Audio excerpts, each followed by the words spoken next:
Some historians believe that the seaside city of what is now known as New Smyrna Beach, Florida, could potentially be the oldest colonized town in the continental United States. St. Augustine, originally a Spanish colony in northeast Florida, currently holds this title. But depending on who you talk to, there's no way to prove now, more than 500 years after the Spanish first arrived in Florida, whether New Smyrna Beach might actually be the older original town.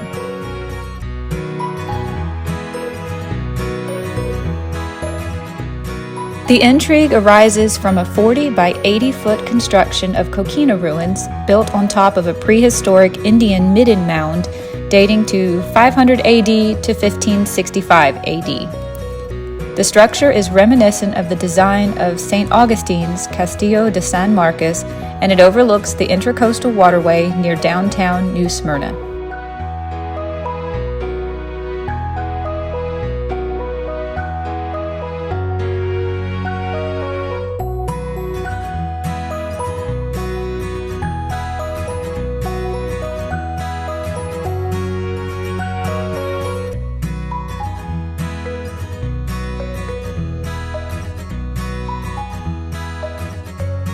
At first glance, the ruins still left standing today appear to be those of an old Spanish fort, but credit for the structure is usually given to a Scottish physician named Dr. Andrew Turnbull.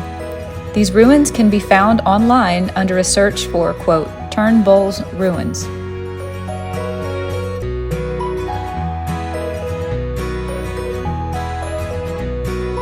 Dr. Turnbull colonized this area for England in 1768.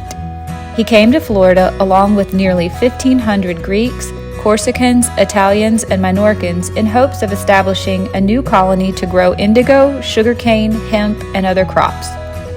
148 of his settlers died along the way, and many others perished soon after arriving in the new land.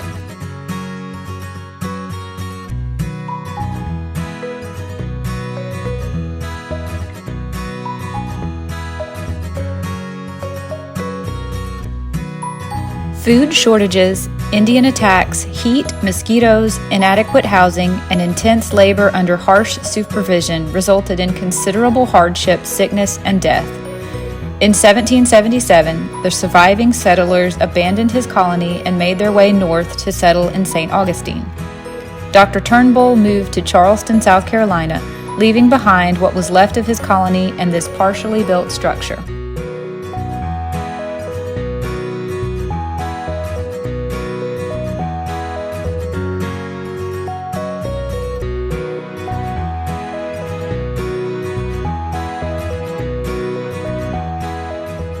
In 1801, a Dr. Ambrose Hull from Connecticut attempted to start a new settlement on the coast to grow cotton and sugar.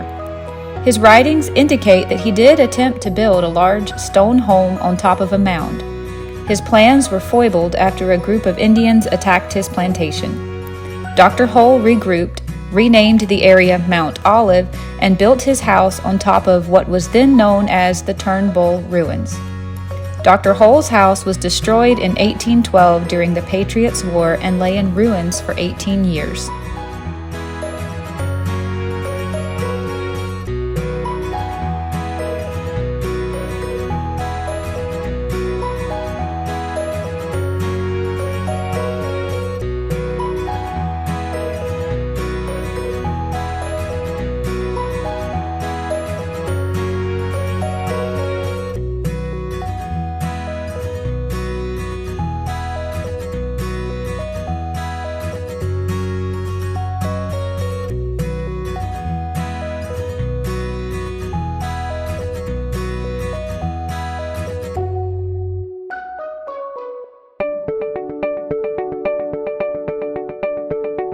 Thomas Stamps attempted to start a large sugar plantation in the same location 18 years later. But in 1835, Seminole Indians burned it to the ground.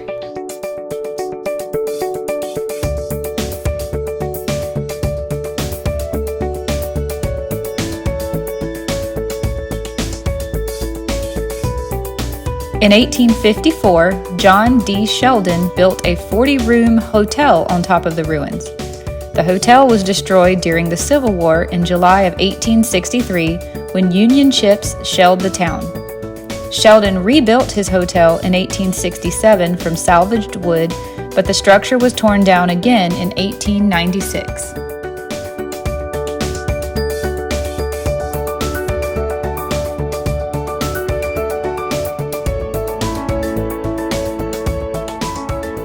The general consensus has always been that the Turnbull ruins are the remains of an abandoned mansion built for the original Scottish settler, Dr. Turnbull.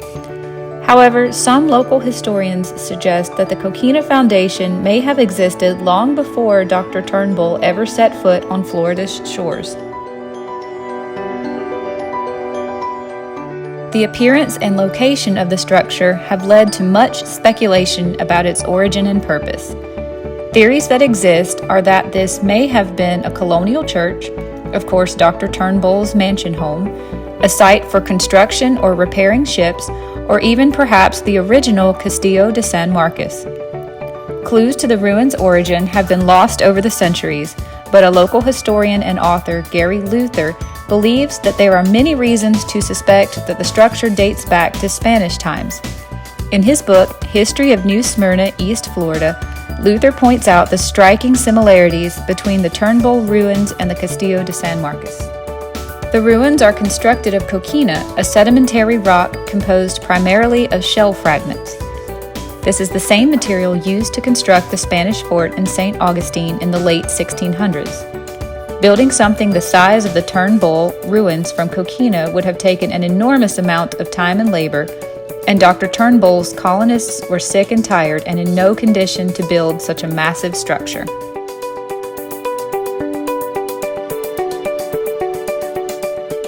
Additionally, there are buttresses on the thick exterior walls of the foundation, suggesting a defensive purpose for the structure. Personal homes did not receive this type of fortification and were typically built further inland near smaller bodies of fresh water.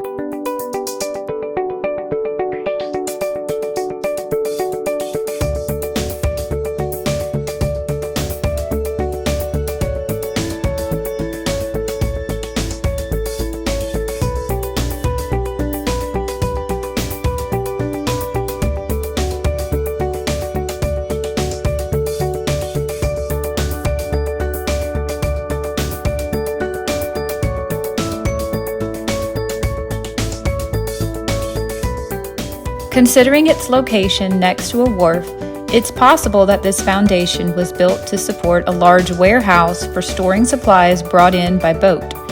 This could also explain the extra fortification.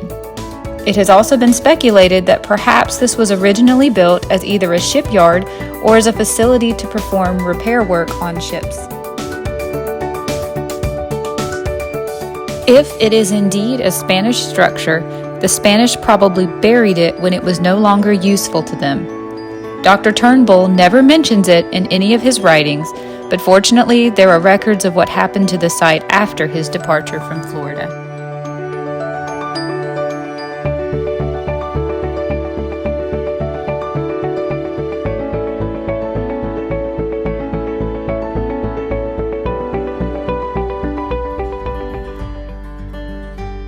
Today, the ruins are part of the larger Old Fort Park. The destination is not widely known considering its significance and mystery, and it's mostly only enjoyed by locals, historians, and the occasional ghost hunter.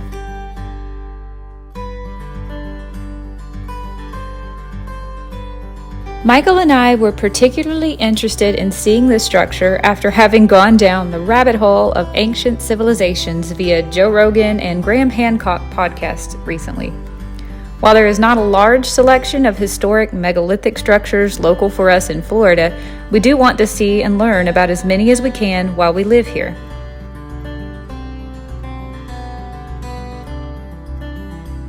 Some residents believe the city or county should put more effort into dating the ruins to determine their origin, and fortunately it appears that a team of archaeologists were conducting research on the site when we visited in June of 2023. For now, the ruins are listed on the U.S. National Register of Historic Places, and their origins remain a mystery.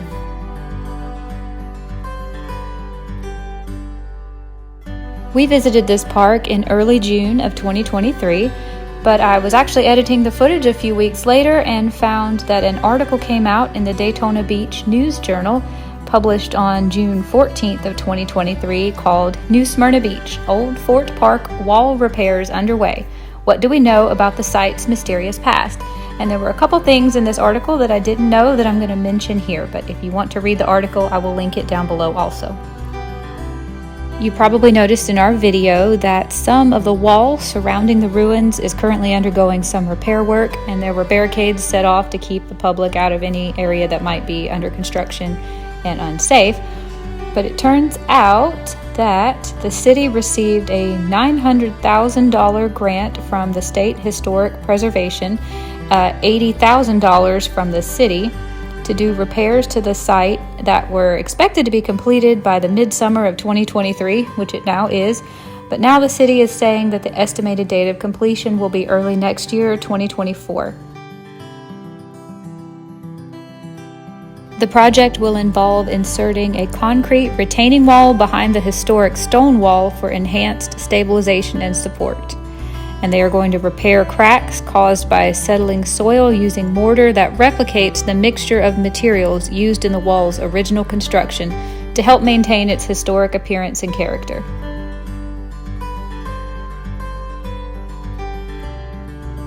Michael and I were very curious about the coquina wall that was protecting the ruins and I guess keeping the embankment back, since a lot of the ruins are underground level.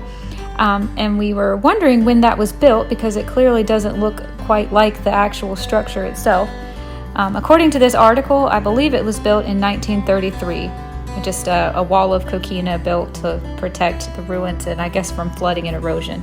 That's my best guess because there's no more information about them in this article.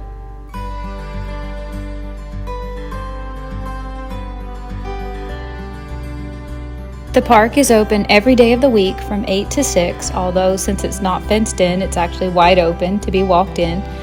You are more than welcome to walk around and even climb on the remains, although there are signs saying that if anyone causes damage, that is prosecutable by law, of course. There is a Saturday morning farmers market in this area, I believe right across the street, although we were there on a Friday, so we didn't actually see it. And there's a historical museum here at the archaeological ruins. That's probably what has the hours of 8 to 6, but it was closed at the time we were there, so we weren't able to go in and learn any more about this site. But just so you know, there is a historical museum if you want any more information on site when you're there.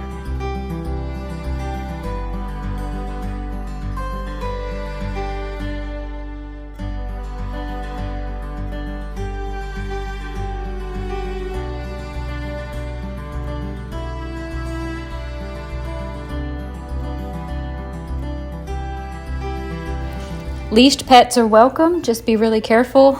I took Abra with us, but then I realized that she was actually very nervous up high on the walls and the remains, and a couple times I actually had to let go of her leash because I was afraid that she might cause me to stumble. The walkways are pretty uneven, so if you're trying to take photos and videos and also keep up with a dog, you might be putting your personal safety at risk a little bit. So I accidentally dropped her a couple times, and I'm glad she didn't fall or get hurt, but it's a little bit of a safety hazard if your dog is large or in any way maybe a little bit out of control.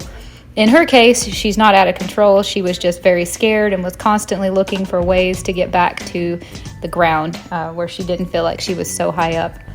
And I don't blame her. She's not been exposed to very many heights. This was a little bit different than I was expecting, and I probably should have left her at home for this particular adventure, but fortunately, she got a good lesson in self-confidence and maneuvering on some uneven ground, and she behaved very well. She didn't cause any damage or harm to the structure or to me. And I think it was a good experience for anyone's dog that they are not concerned about it being a safety hazard. It's a great place to bring your dog.